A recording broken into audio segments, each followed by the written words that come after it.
Hi students, welcome to the course on cyber security. Myself, Dr. A. Murli Rao, Head of IT Department, Indira Gandhi National Open University, New Delhi.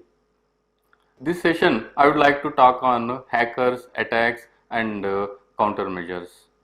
Before to talk on hackers, I would like to talk on first the digital infrastructure. Let's see that what is the digital infrastructure. Digital infrastructure which is deployed at the network domain, the security domain, system level, application level and data level. See, the infrastructure deployed at network domain are the routers, the switches and so on and so forth. Similarly, at security domain, the devices are firewall, intrusion detection systems, intrusion prevention systems, antivirus and so on and so forth.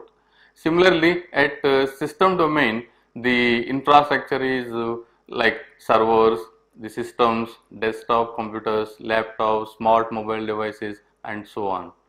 And at application level, the digital infrastructure, which we call it as the software applications, services, debit or credit card, passwords and etc. And at data level, the digital infra, again we talk, is as a database, storage, repository. See, why digital infra requires security.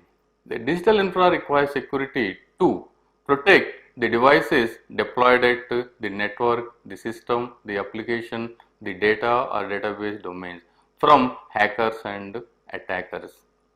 To ensure high availability of systems and services, ensure business continuity, secure data and data transmission.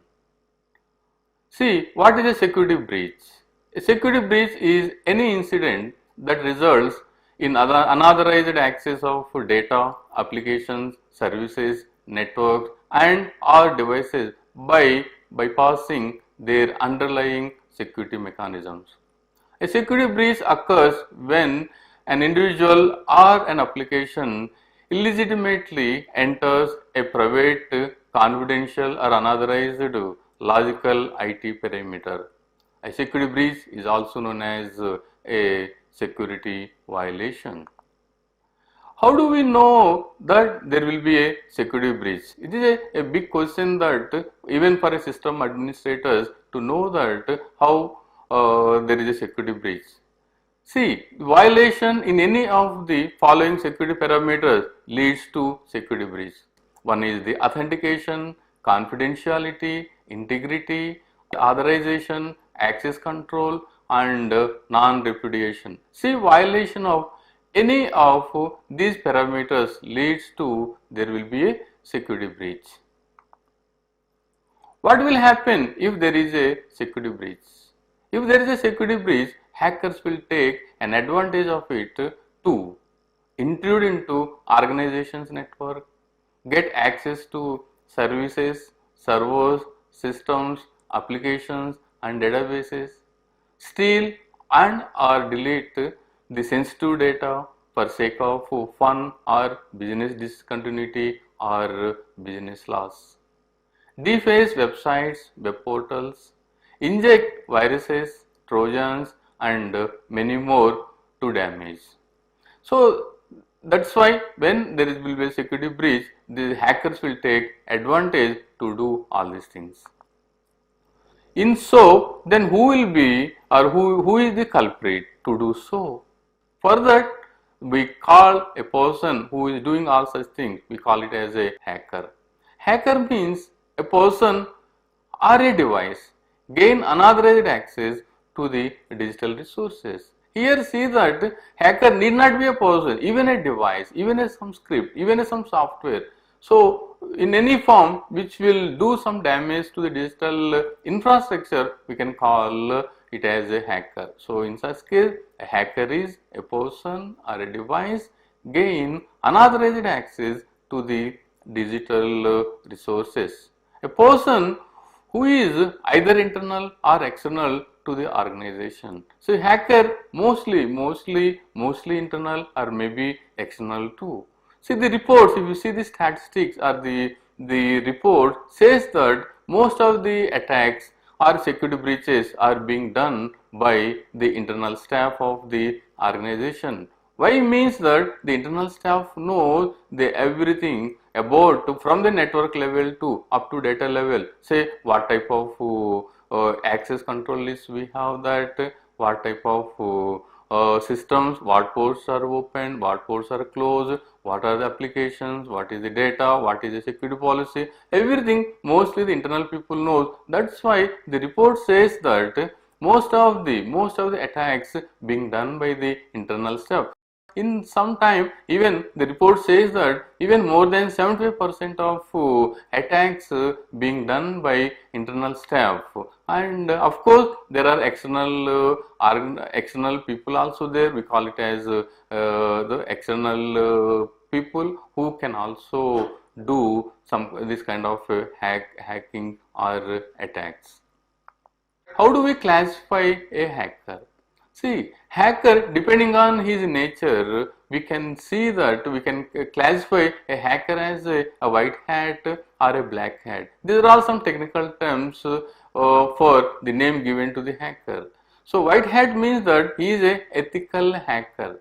Generally, a ethical hacker means that who is allowed. It means that, for example, see that in any organization, once we have configured, commissioned some network setup or some IT setup, to check that how good it is securely. So for that, a person can see that how strong the security deployed at the network, the system, the application, the data. So in such case, we call a person who doing that, we call it as a penetration testing. So a person who is allowed to do such thing, that's why we call him as ethical hacker. He is a computer security specialist who breaks into protected systems and network to test and assess their security. And the white hat use their skills to improve security by exposing vulnerabilities but not to do any damage. Even not only ethical hacker, not only for a penetration testing to check how good the an institutional or an organizational network or a IT setup is there. Even though somebody else also just for a fun purpose, just to intrude into the someone's organization network and to do all this thing, but they cannot do any damage. But whereas the second type of hacker, we call him or her as a black hat. He is a hacker who has the malified intention and violates security for a personal gain. So we means that the organizations afraid about the black hat who does damage to the institutional network, damage to the institutional system, services, damage to the data. It means that the black hat always has a malified intention to disturb the network, to disturb the system, even to damage, to distract even the business continuity of an institutional IT setup. Next one is that, see, hacker, when we talk about hacking, so let's see, I would like to stress upon the threat landscape. In a nutshell and in an abstract way, the threat landscape is one is software based, hardware based, and people. Software based means that could be a viruses, could be a worms, could be a spyware, could be a rootkits, exploit scripts, protocols exploitation, and so on. These are all comes under a software based threats. And similarly, hardware based threats also there. So hardware trojans and the fake components and so on. And the third is that people, again it is through an insider or outsider threats. This is the total threat landscape based on any of these three or all of these three, or sometimes one, sometimes combination of hardware, software based. See, some attack vectors means that where the hackers use some kind of platform where use a place through which they start the hacking or attack. See, one is that human element, the other is web browsers through internet exposed assets, through exploitation of vulnerabilities or misconfigurations or misconfigured setup, network propagation, data leakage, mobile app stores, malicious USB drives, and card skimmers. Probably there are many more attack vectors also, but these are all the commonly used attack vectors by the hackers. Human element means that use the human like a more or less like a social engineering kind of thing. Through that also attack that is a place where to start attack the environment. Again, there are through web browsers also. See, that's why what I would like to say is that while choosing the web browser also, we have to choose that the secure and standard web browsers. And see, the web browsers also means that is again some place where hackers do some kind of hacking or attacks through web browsers. And see, the internet exposed assets and exploitation of vulnerabilities or misconfiguration and miscon setup. It means that once we setup is properly configured and commissioned and deployed, but that is if we are not done properly, that is also the hackers will take advantage by exploiting of the vulnerabilities available at the configuration files and setup files. And again, of course, the network propagation. See, network should be always controlled, not open. And again, also the data leakage. It means that see that nowadays because of interoperability of various electronic devices. So, for example, take say a memory stick or a pen drive, which is frequently copying from the data or information or a audio or a video from one device and copying into other and so on and so forth. Because of that also the data leakage is happening. Through that also the hackers take advantage again to do or to intrude into the institutional network. And similarly, nowadays the mobile app stores, which is also a major, one of the major attack vectors. See, generally we see that any mobile app available, it doesn't mean that which is of genuine. Even nowadays, so millions of mobile apps are available at mobile stores, even like the Google Play Store and so on. So this is also, that's why before choosing even a particular mobile app, one has to properly assess it. So because of this, see, mobile app stores is also one of the attack vectors through which the hackers will take advantage to intrude into the organization network. And similarly, the malicious USB drives and also card skimmers. Mainly the card skimmers are also a place where to capture the financial data. See, for example, if you use say for example a credit card or debit card for any online banking or online business or online shopping. So these card skimmers, once we insert into even when we insert it, the card skimmers again collect the sensitive information and to start misusing of this. So these are all some of the attack vectors through which the hackers will take advantage to start their initiation to intrude into the organization network. Once they intrude into the organization network, automatically they can intrude into the systems, the applications, the data and so on and so forth to damage the digital resources. See, for example, say a few domain-wise attacks. Just I classified that some attacks domain-wise. As I told you that there are, if there is a organizational IT setup, if you talk that there are different levels. One we call it as a network level, system level, application level, data or database level. See, for example, the beginning level, that is at gateway or institutional gateway, we call it as a network level.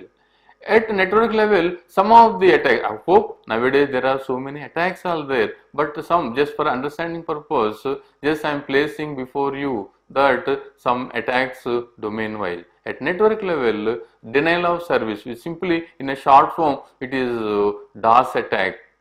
And even DDoS also, that is called distributed denial of service attack, which is very commonly used attack at network level. See, for example, see, denial of service means that it means that it is some type of attack because of this a genuine user not able to access the institutional digital resources. So it means that the hacker maximum consume the network traffic or consume the resources of a servers, and through which the genuine users not able to perform their activities. It's not a damage, but the thing is that it will occupying or consuming maximum resources, whether it's a network, whether a system or application level.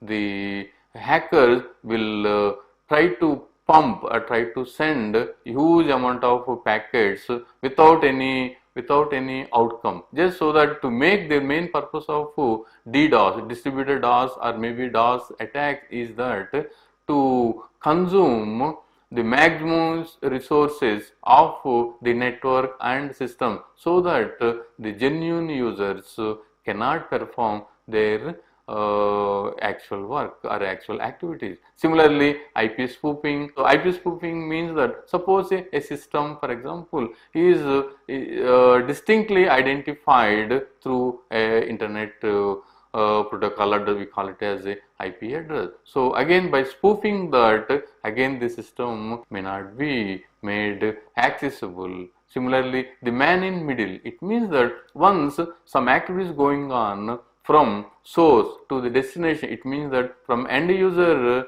to the server, the man in middle attack means that because there are so many transit nodes, we call it as a network hub, through some place where the network traffic can be listened, even because of this man in middle attack, even some additional traffic can be included. It means that some additional stuff can be embedded, or something may be deleted. So many things are possible with man in middle attack. These are all, of course, there are many also there, teardrop and so many other attacks also there, but just for a discussion sake, I put forward to you that these are all some of the attacks being done at network level. Similarly, some attacks at system domain or a system level. One is that the password file theft or password file modification or deletion. See, as far as if you are talking about a server system or a server, it means that if a password file means that the all users, genuine users data is in a password file. That is, if that is captured, if that is modified, that is if they deleted, then totally it is a major chaotic situation. That's why the hackers play a role in thefting the password file or modifying some of the entries of a password file, even to delete some of the entries or maybe the entire file. Similarly, port sweeping. See, at system level, depending on the services, depending on the applications, ports to be open, ports to be closed means to regulate the traffic. So again, port sweeping is also one of the attacks at a system level. Another is the privileges escalation. This is also another most dangerous type of attack. See, for example, there are in a system there are different users are there, and people have a different role. Say for example, a supervisor or suppose a system administrator who has all the root privileges. Root privileges means that the system administrator who has generally root privilege, so that he or she can do any part, any level, anything in a system. and there are some end users are there.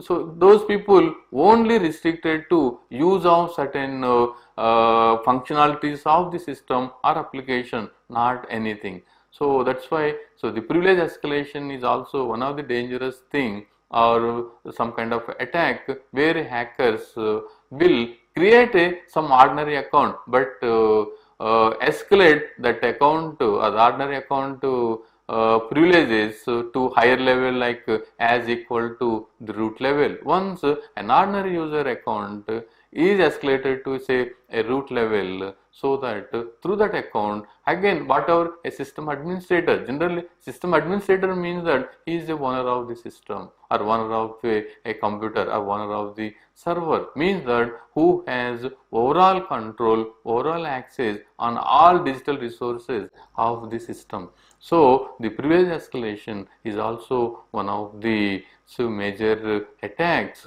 being performed by hackers at system level.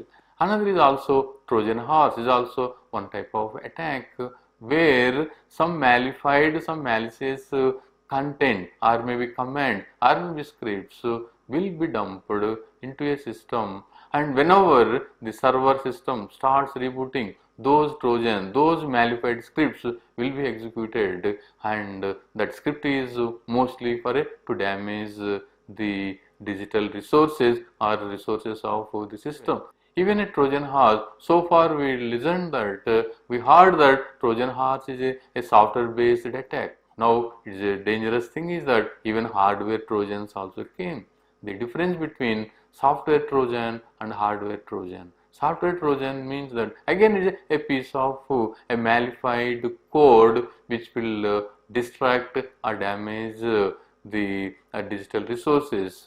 But hardware Trojan means that now again it is a malified,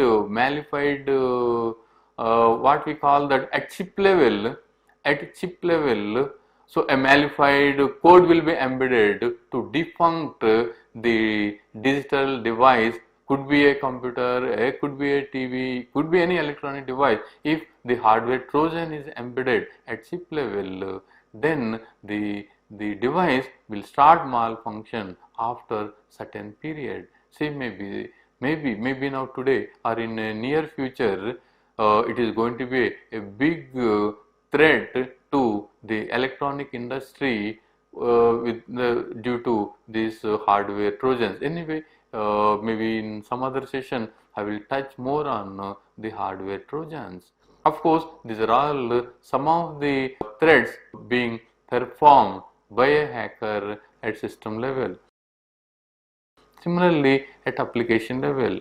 Yeah, at application level, there are again so many violations or hacking attacks will be done. One is that say session hijacking, cross-site scripting, broken authentication, injection flaws, sensitive data exposure, and these are all some of the vulnerabilities or some of the attacks done by hackers at application level, that is web application. Now next one is that then data or database level. At this stage, the hackers will connect to the data or database for what purpose? So for data theft or data modification or data deletion or the other type of activities. So these are all some of the domain wise attacks. Once again, I am just repeating that some of the domain wise attacks are some attacks at network level, at system level, at application level, and database level. Now, what are security challenges?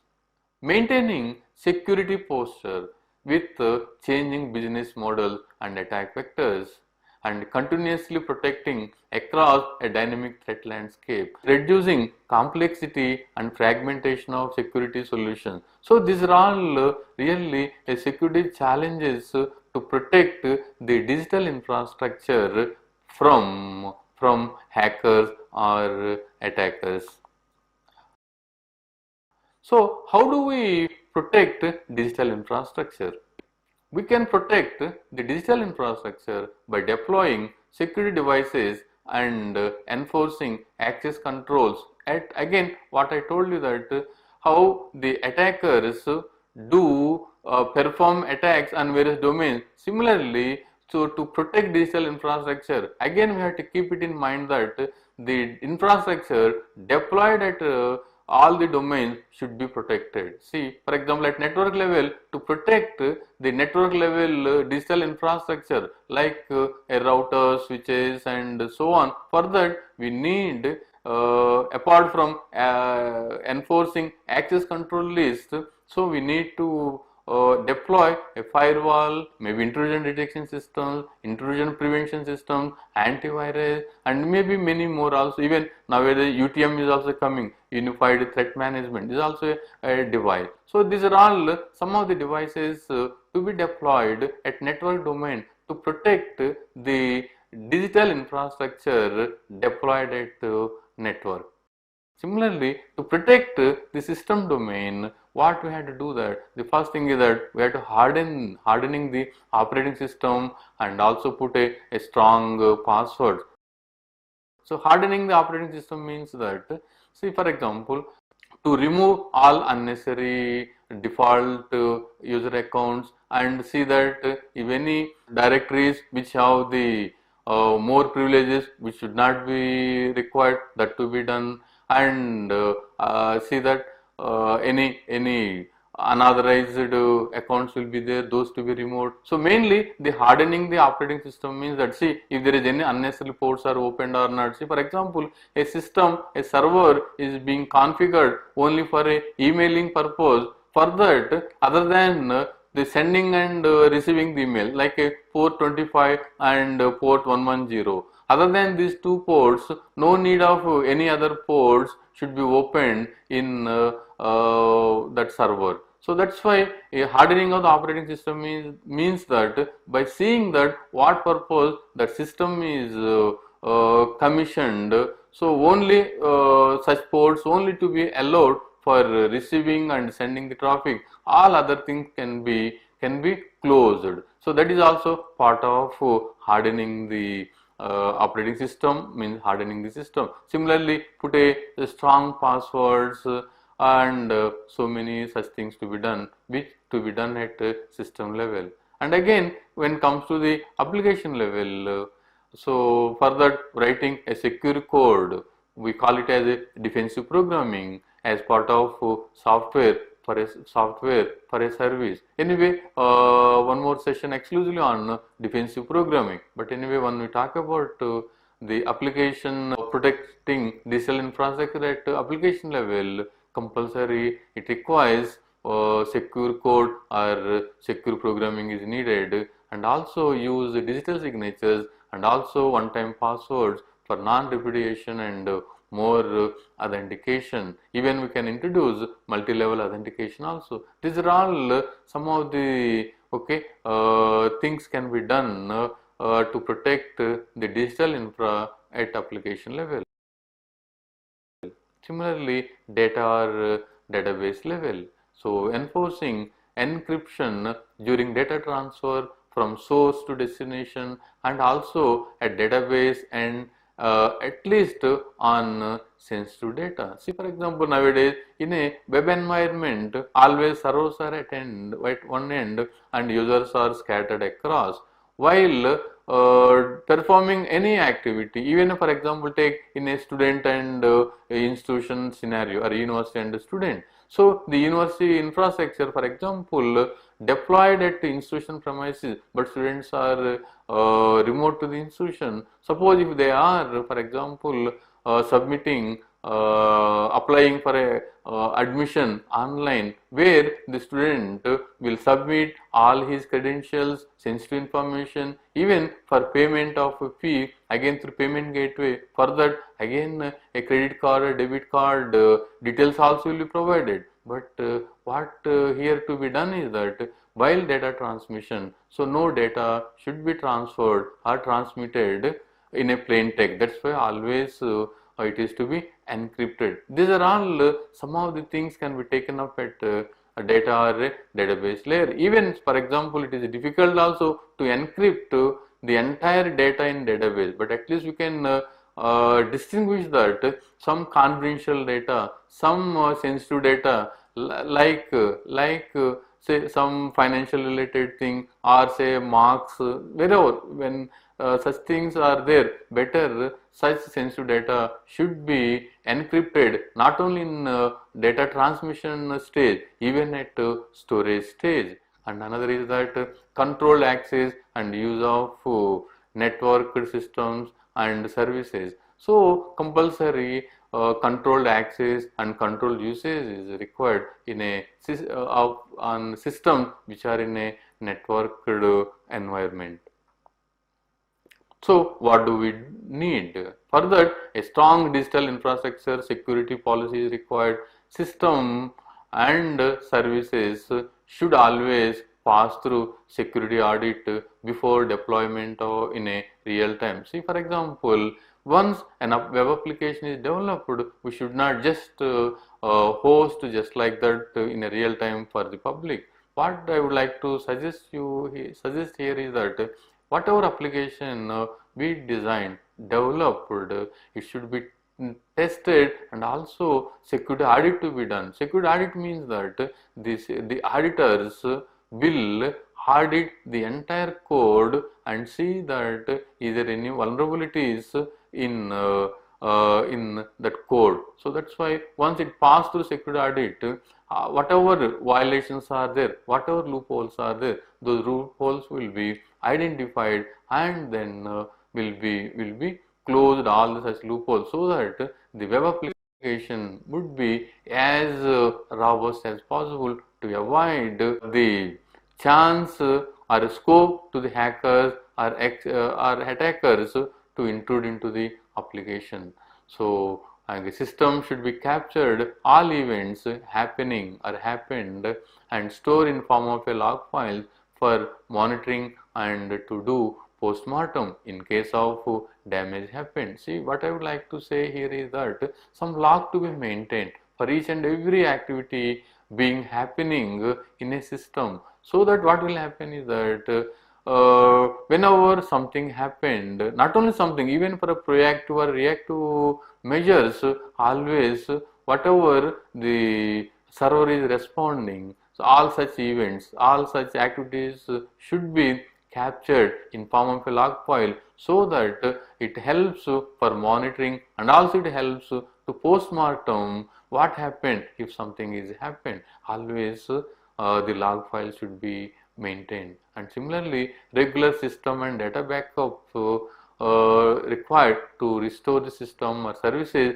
in case of damage happened. See, for example, because once a system is networked, working in a network environment, it means that always it is prone to hack or attack. It doesn't mean that everything happened, but always there is a hack attacks or hacking possibility will be there. See, for example, in such case, I will quote in a general way that so once any electronic device, any device connected to net, it means that always prone to hack or attack. But it doesn't mean that every time it will hack or attack. It is similarly like a driving an automobile, driving a car on a highway. It means that always there is a prone to accident, but it doesn't mean that so once we are driving a vehicle or a car on highway means that every time accident happen, but there is a chance, there is a prone to accident. Similarly, at any device, any server,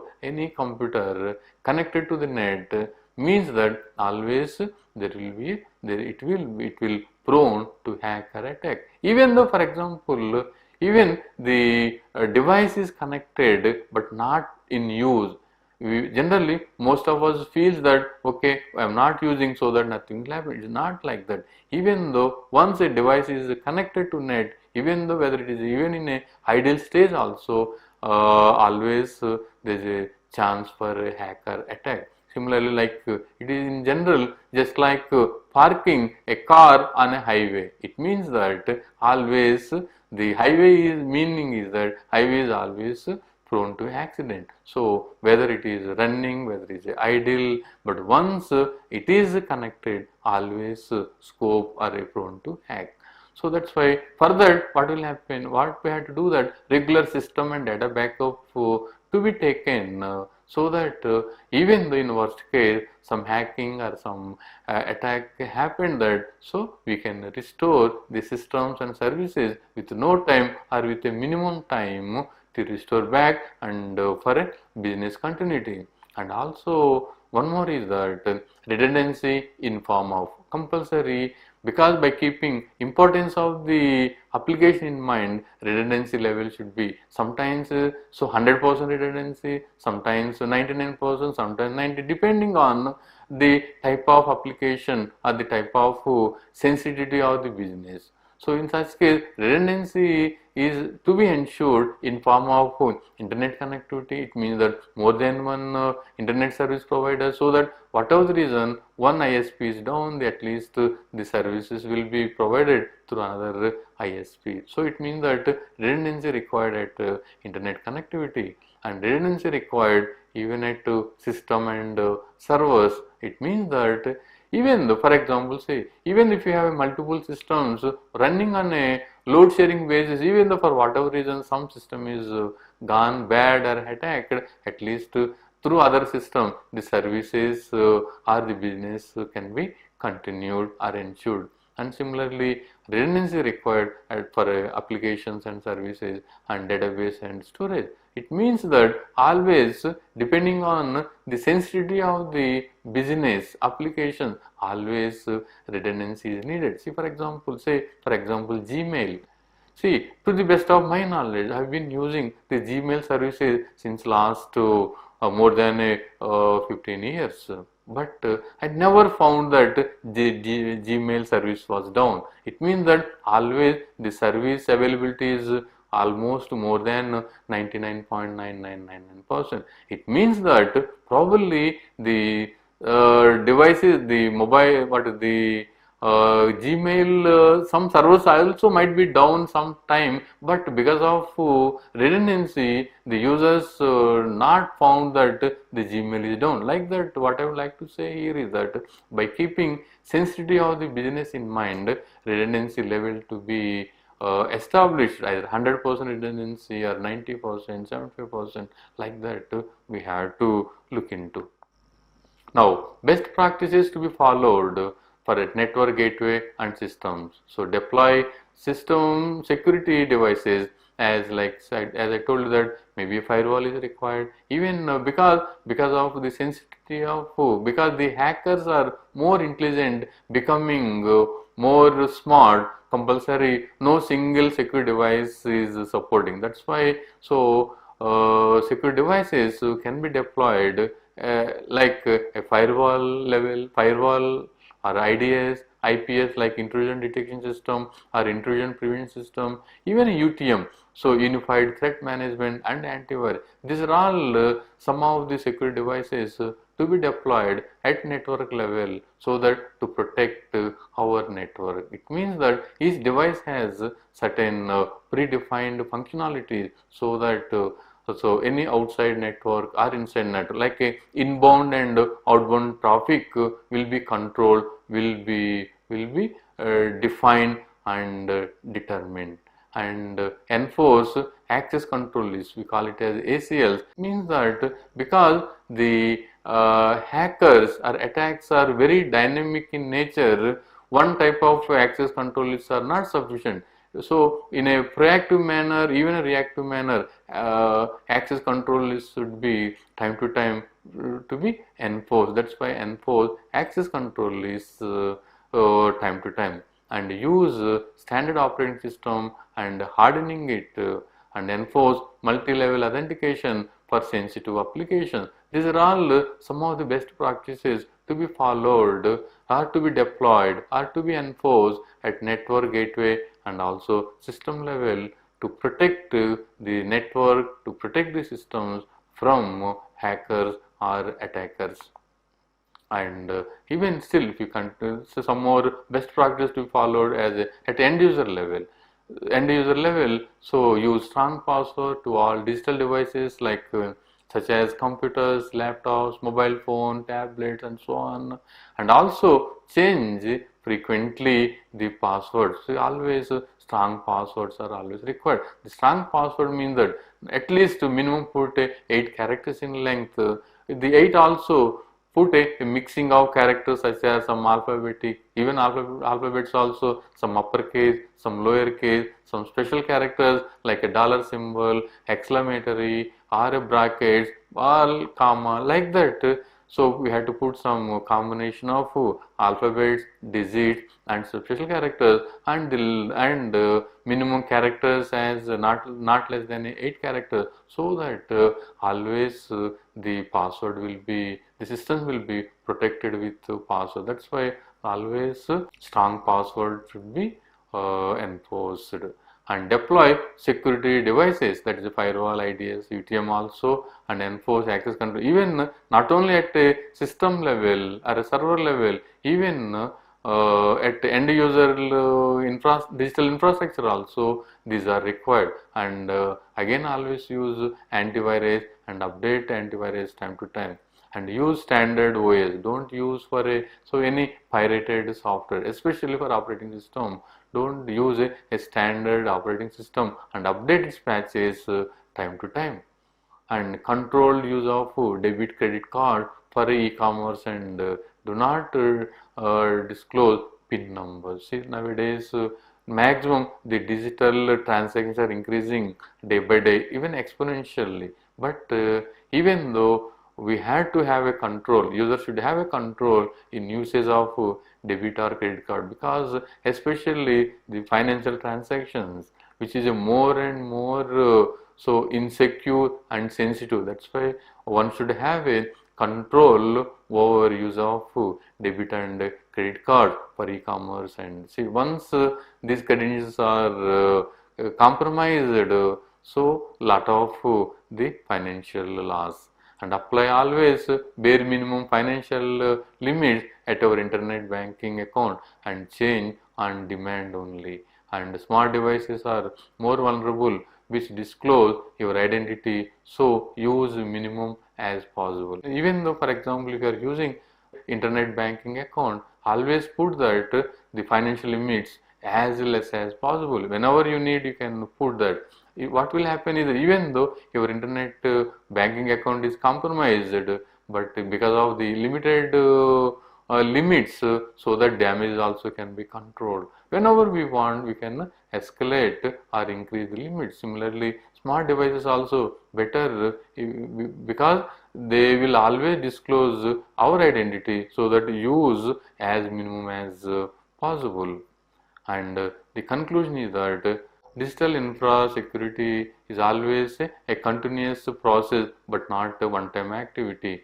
Security is a process-based, but not product-based. So it means that since hackers or attackers always paying attention, because of nowadays the digital transactions are increasing exponentially, whether the financial transactions, non-financial transactions. So that's why it is a high time to secure the digital infrastructure. So for that, always the security of a digital infrastructure is a continuous process, but not a one-time activity. It means that just deploying the security devices such as a firewall or IDS, IPS or antivirus, even though some extent these are fine, but it is not a one time. So we have to continuously see that what new things are coming, that then how to protect by enforcing more access control is time to time.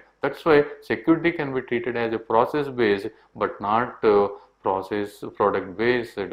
So the message for this is that the control and conscious digital access and usage leads life comfortable, because since in a digital era where most of digital transactions are happening at maximum extent, so that automatically the hackers also playing a vital role. So that's why always prevention is better than cure, in a nutshell. That's why the message for this the talk or the session is that control and conscious digital access and usage leads life of a person comfortable. Thank you.